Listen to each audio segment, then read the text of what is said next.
rey Salomón dijo algo allí y dijo lo siguiente allí, porque fue una pregunta que él hizo y él la contestó después en parte de la dedicación al templo que había construido. Recuérdense que David no construye el templo, pero lo construye su hijo, ¿cierto? Y cuando vienen a la dedicación del templo, Salomón hace esta pregunta. ¿Y qué pregunta, hermano?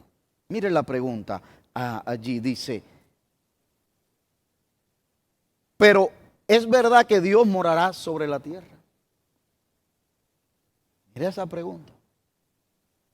Pero ¿es verdad que Dios morará sobre la tierra? Y después sigue diciendo el versículo: he aquí que los cielos de los cielos no te pueden contener, cuanto menos esta casa que yo he edificado.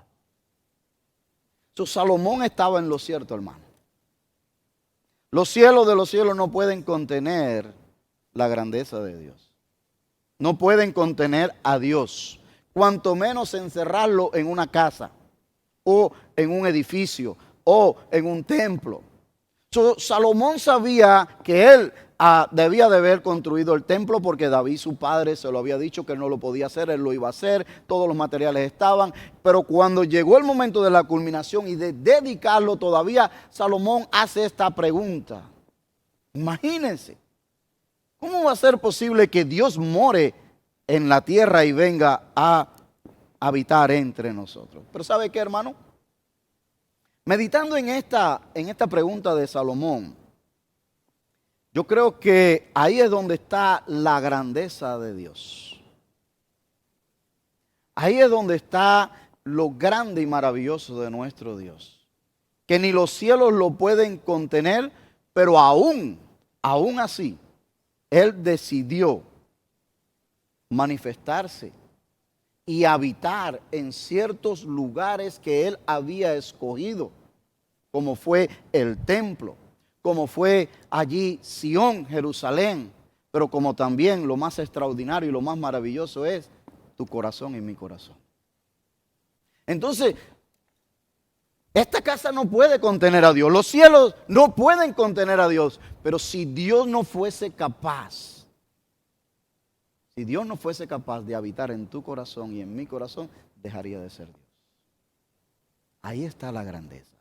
Cuando Salomón hace esta pregunta, él estaba pensando, por supuesto, en la parte física. ¿Cómo va a ser posible que este templo vaya a contener o vaya a poder resguardar la gloria de Dios? Si ni siquiera los cielos lo pueden hacer, ¿cómo es posible que este lugar lo pueda hacer? Y es verdad, no podía.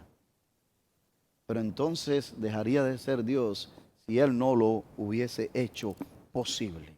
Por ejemplo, en el Antiguo Testamento, allí en Éxodo capítulo 40, versículo 34 en adelante, nosotros vemos que Dios había manifestado su gloria en el templo de Dios. En Primera de Reyes capítulo 8, versículo 10 al 11, también la Shakinat, el humo. Dios había descendido de manera visible para que todo el pueblo que estaba reunido viese la presencia de Dios aprobando aquello que se estaba dedicando a Dios. O sea, que Dios ha hecho manifestación visible en muchas ocasiones.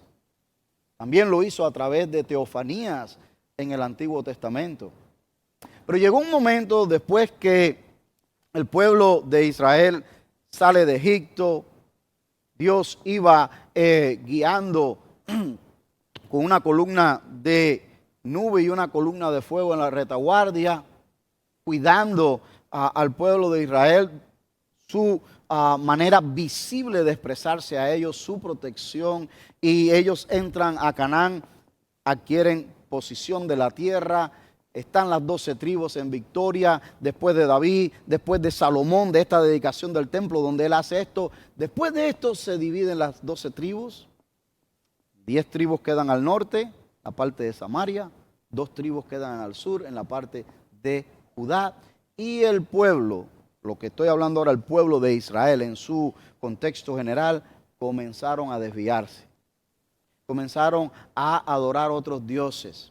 y comenzaron la disciplina de Dios a venir a ellos. Y por eso el profeta Ezequías, por eso el profeta allí, Ezequiel, perdón, dice allí en Ezequiel capítulo 9, versículo 3, capítulo 10, versículo 4, versículo 18, capítulo 11, versículos 22 y 23. Allí dice el profeta Ezequiel que la gloria de Dios había abandonado a Israel. Aquella gloria que se manifestó en el tabernáculo, en el desierto. Aquella gloria que los guió hasta entrar a Canaán. Aquella gloria que vino y dio la aprobación en la dedicación del templo de que su presencia estaba allí. Aquella gloria que ellos habían visto y constatado. Dice Ezequiel que por la desobediencia del pueblo, la gloria de Dios se había separado del pueblo. Ahora, pasó mucho tiempo sin ver a Dios. Hasta que dice el apóstol Pablo en Gálatas capítulo 4, versículo 4, que cuando llegó el cumplimiento del tiempo, la gloria de Dios vino de nuevo. ¿Te das cuenta? La gloria de Dios vino de nuevo, pero vino ahora para manifestarse en carne, para manifestarse en la persona de nuestro Señor Jesucristo. Así que cada momento en la historia de la humanidad ha constado con una revelación de la gloria de Dios. De una o de otra manera ha constado con la gloria de Dios revelada. En el Sinaí Dios reveló su gloria. ¿Se recuerdan? Cuando estudiamos Éxodo. Fue tanta la revelación que Dios hizo de su presencia en aquel lugar que los hijos de Israel dijeron, ¿sabes qué? No queremos, vamos a morir aquí, no queremos esto. Moisés, habla tú con él. Habla tú con él. Porque la gloria de Dios y la presencia de Dios se manifestó en el Sinaí de tal manera con unos truenos enormes que temblaba la tierra y parecía que las peñas se iban a despegar e iban realmente a matar a todas las personas que estaban allí. Dios se manifestó allí en el Sinaí. Dios se manifestó con fuego en el horno ardiendo en Babilonia. ¿Sí o no? ¿Por qué? Porque Dios se puede manifestar donde Él quiera y con el que Él quiera y como Él quiera. ¿Te das cuenta? Dios se manifestó y siguió manifestándose a través de la historia. Pero cada una de estas manifestaciones de la gloria de Dios, del poder de Dios, fue una manifestación, hermano, si usted lo estudia bien allí, una manifestación limitada. Limitada. Dios no se manifestó completamente. No se puede. ¿Quién va a estar en su presencia con su manifestación? De hecho, el Señor Jesucristo en el monte de la transfiguración, cuando empezó a revelarse, allí dice que aquella era una luz que sobrepasaba la luz del sol. Y comenzó a manifestar. Y el propio Señor Jesucristo, estando en esta tierra, veló su gloria. Porque no se puede resistir. ¿Se recuerdan ustedes cuando Moisés baja del Sinaí? De haber estado 40 días allá con Dios. ¿Cómo vino su rostro que no lo podían ver? Eso nada más de estar allí, no con toda la revelación de la gloria y el poder de Dios, que tenía que cubrirse de estar en la presencia de Dios. Imagínense si Dios revela su gloria completamente. El propio Jesucristo, aún de ser Dios encarnado, estuvo velado de su gloria acá, una revelación limitada con relación a esto, mis hermanos. Así que yo voy a hacer un intento por desglosar este versículo 1 del capítulo de Juan. Es un versículo que se ha escrito mucho de él y que teológicamente tiene una profundidad tremenda. Yo no voy a entrar en eso porque mi tema de hoy que yo quiero compartir con usted es Dios entre nosotros. Ese es el nombre de esta serie de Navidad. Dios entre nosotros. Y el tema de hoy es la luz del mundo entre nosotros. La luz del mundo entre nosotros. Pero para entender esto de Dios entre nosotros o Emmanuel, este versículo 1 es clave. Este versículo 1 es clave para el resto de tu vida, si no es que antes no lo habías ya desglosado y entendido y atesorado en tu corazón. Este versículo 1 es tan clave que puede realmente definir tu teología y tu doctrina de Dios o echarla por el piso entonces. El versículo 1 de Juan. ¿Y qué dice el versículo 1 de Juan? Dice la palabra de Dios así en el versículo 1. En el principio era el verbo y el verbo era con Dios y el verbo era Dios. Y ahora usted dice, pero ¿qué de espectacular tiene este versículo? Oh, sí, tiene muchas cosas espectaculares. Por ejemplo, si usted tiene su Biblia o tiene allí en su teléfono y usted puede, hágale algunos highlights o encierre en un círculo o marque, pero por ejemplo, usted subraya allí la palabra principio. Otra palabra clave en este versículo es era. También otra palabra clave en este versículo es verbo. Y otra palabra clave en este versículo es la preposición con, que antecede a Dios. Todas esas palabras son importantísimas para usted y yo tener un entendimiento claro de quién es Jesucristo. Si Él es la luz del mundo, si Él es Emmanuel, esto es clave. Y algunos de ustedes lo saben, porque han tenido la oportunidad de conversar con algunos que tocan a su puerta, y este es un versículo que ellos te van a decir inmediatamente. Pero si lo desglosamos rapidito, y no quiero tomar mucho tiempo en ello, pero déjame desglosártelo rapidito. ¿A cuál principio se refiere aquí cuando el apóstol Juan está hablando? Cuando usted dice, cuando usted lee aquí, en el principio era el verbo, ¿qué principio es ese del cual está hablando? Bueno, realmente todos los teólogos, las personas que estudian la Biblia a profundidad, los eruditos a través de la historia, no hay desacuerdo entre ellos que se refiere al principio de Génesis 1:1. En el principio creó Dios los cielos y la tierra estaba vacía, desordenada y vacía. Todos los teólogos coinciden que se refiere a este principio allí. Por lo tanto, entonces dice aquí, hermano, que en el principio era el verbo. Y por eso son importantes todas estas palabritas que para uno a lo mejor no dice, bueno, eso sí tiene mucho, porque en el principio, en aquel principio donde se crearon todas las cosas, ya el verbo existía. Y eso es lo importante de este versículo. ¿Ve? Ahora, la palabra verbo, la mayoría conoce la traducción en griego de verbo, y es la palabra logos, ¿cierto? No es un logo de una gráfica que usted tenga un logo de una empresa. No, es la palabra logos. ¿Y qué es lo que quiere decir la palabra logo? De acuerdo al diccionario Vine, dice esto quiere decir palabra pensada, más profunda, más plena e inclusiva. Es la revelación de lo que está en Dios, en su naturaleza, en su carácter de amor y en sus caminos. Logos, en otras palabras, hermano, es el pensamiento más profundo de Dios. Es el pensamiento de Dios. En el principio era el verbo. En Génesis 1:1 dice allí que en el principio Dios creó. ¿Y cómo lo hizo? A través del pensamiento del verbo, ejecutando la acción. Y por eso estas palabras tienen mucho que decirnos a nosotros, hermanos. ¿Por qué? Porque nuestras palabras revelan lo que hay en su mente y su corazón, ¿sí o no? ¿No dice la palabra de Dios que de la abundancia de tu corazón y de mi corazón habla qué? ¿La boca? Ok, bueno, de lo que está en el corazón de Dios, si usted me permite usar esta comparación, este antropomorfismo, ¿verdad? Lo que Dios piensa, el verbo lo ejecuta.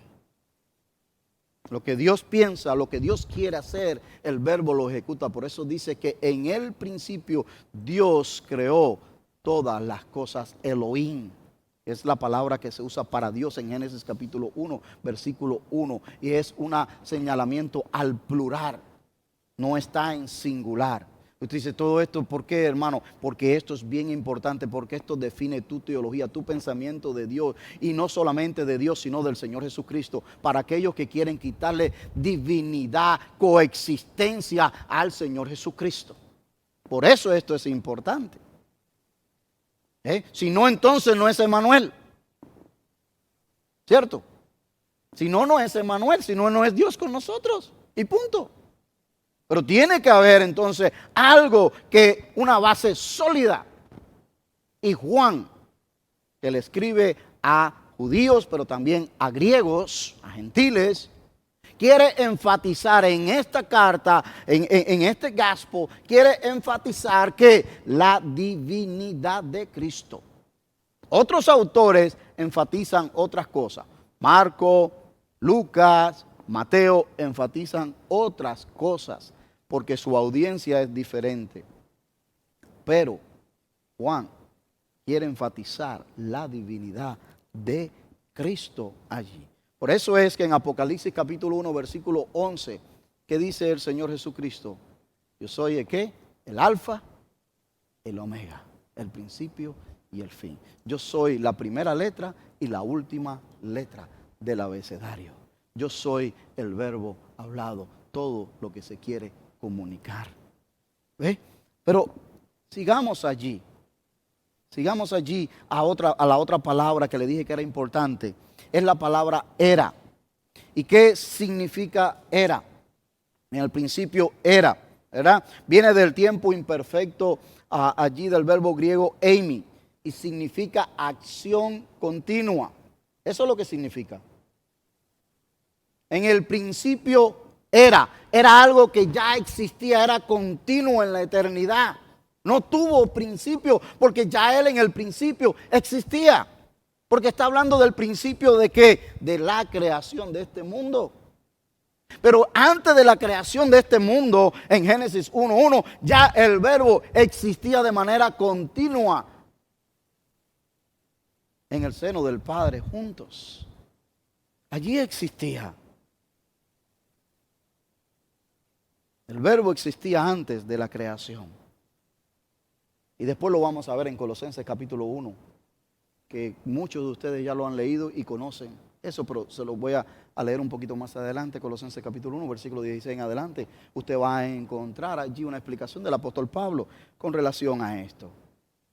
Pero falta una palabra y es la preposición con. ¿Y cuál es la función de esta preposición aquí en este versículo tan importante? Esta preposición se traduce del griego como pros y surge la idea de en compañía de. En compañía de. Y Juan le da un significado más elevado todavía, más sublime, por eso lo pone añadiendo que el verbo era Dios.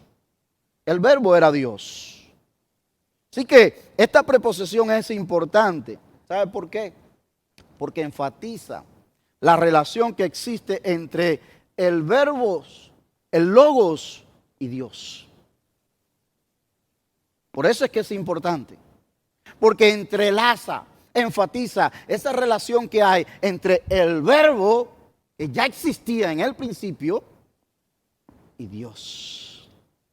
Esa relación allí, indicando también al mismo tiempo no solamente relación, ¿verdad? Pero también distinción.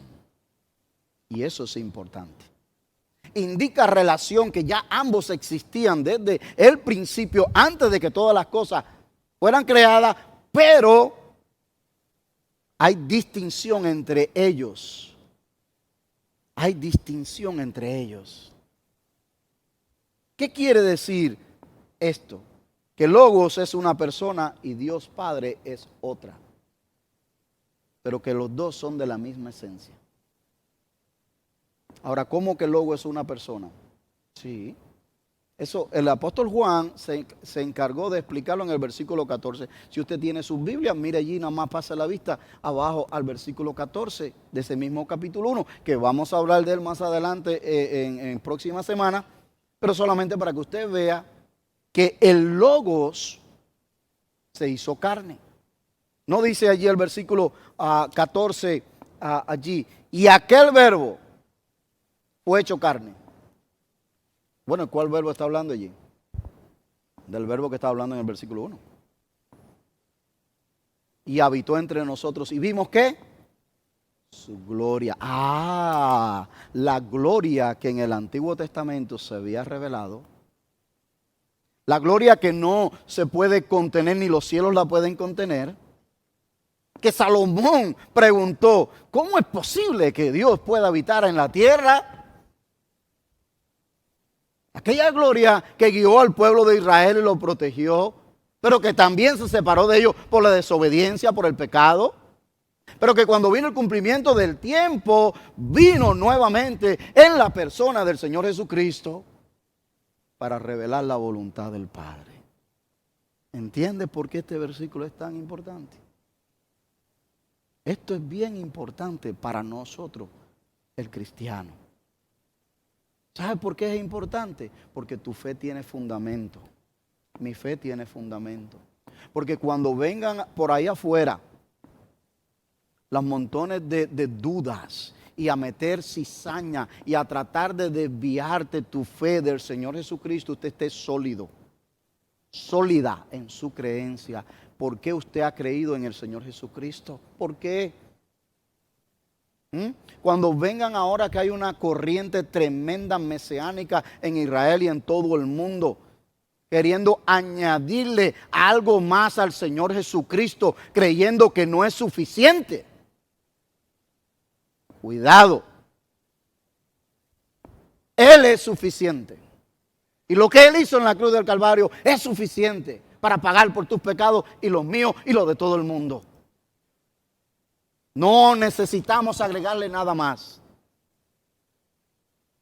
Porque entonces estaríamos diciendo que su sacrificio en la cruz del Calvario no fue suficiente.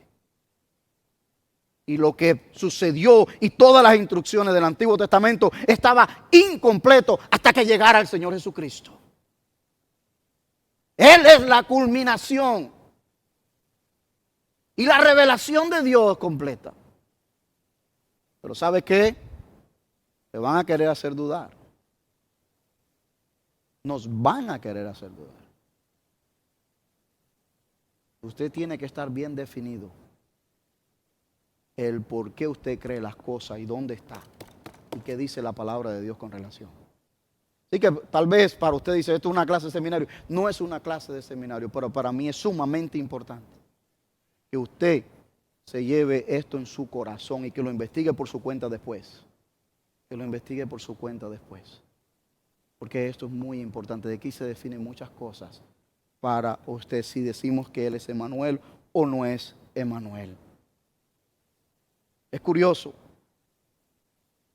y hasta sospechoso, porque muchos de estos que tocan la puerta en tu casa y en mi casa, los días viernes, van a decir allí en este versículo, en el principio era el verbo, y el verbo era un Dios. No dicen con Dios, un Dios. Cuidado. Porque allí están minimizando la divinidad de Cristo.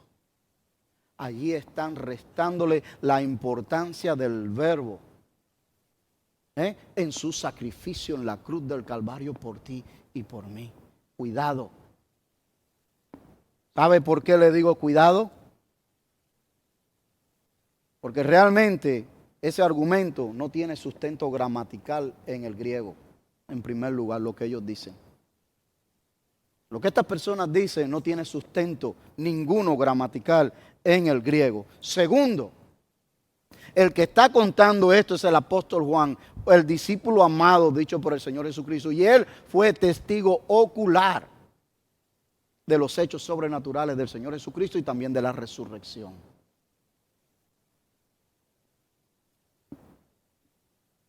Y tercero, el cristianismo no somos una religión politeísta. Cristianismo no es una religión politeísta que adora a varios dioses. Cristianismo es monoteísta. Nosotros adoramos a un Dios que se manifiesta en tres personas, que es difícil de entender, sí. Que cada uno de ellos ha tenido una actividad revelada en la historia de la humanidad. Y que hoy el Espíritu Santo obra en tu vida y es el que te convence de pecado y a mí también para que podamos creer lo que Jesucristo hizo en la cruz del Calvario. Porque Él está a la diestra de Dios Padre ahora. Cada uno de ellos ha tenido una función a través de la historia. Entonces, ni hay sustento gramatical en el griego. El que lo vio da testimonio de ello. Pero nosotros, a través de la historia, no somos una religión que adora a varios dioses. No. No somos así. Por eso es que dice el profeta Isaías. Cuando estudiamos aquí Isaías, que lo seguimos estudiando, pero cuando estudiamos el capítulo 7, versículo 14, ¿se recuerdan? ¿Qué dice? Y él dice, por tanto el Señor mismo os dará señal. El Señor, no nadie. No nadie. El Señor mismo os dará señal. He aquí que la Virgen concebirá y dará a luz un hijo y se llamará su nombre como Emmanuel. ¿Y dónde se cumplió? Mateo 1:23. Mateo 1:23. Pero en Isaías capítulo 9, versículo 6, todavía es más fuerte la revelación. Todavía es un poquito más fuerte. Porque mira, dice allí en Isaías capítulo 9, versículo 6. Porque un niño nos es nacido, hijo nos es dado, y el principado sobre su hombro, y se llamará su nombre admirable, consejero. Y después, ¿qué dice? Dios fuerte. Lo llama Dios el profeta. Pero sigue diciendo, Padre eterno. Oye, esos títulos, ¿para quiénes son? ¿Esos solamente son para Dios? ¿Y por qué se lo están dando a aquel que iba a nacer?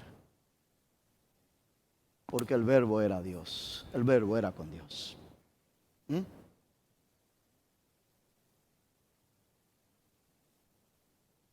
Entonces, hermanos, si a usted le gusta tomar notas, déjame decirle tres puntitos aquí. Jesús es Emmanuel. Jesús es Emmanuel. Es Dios con nosotros.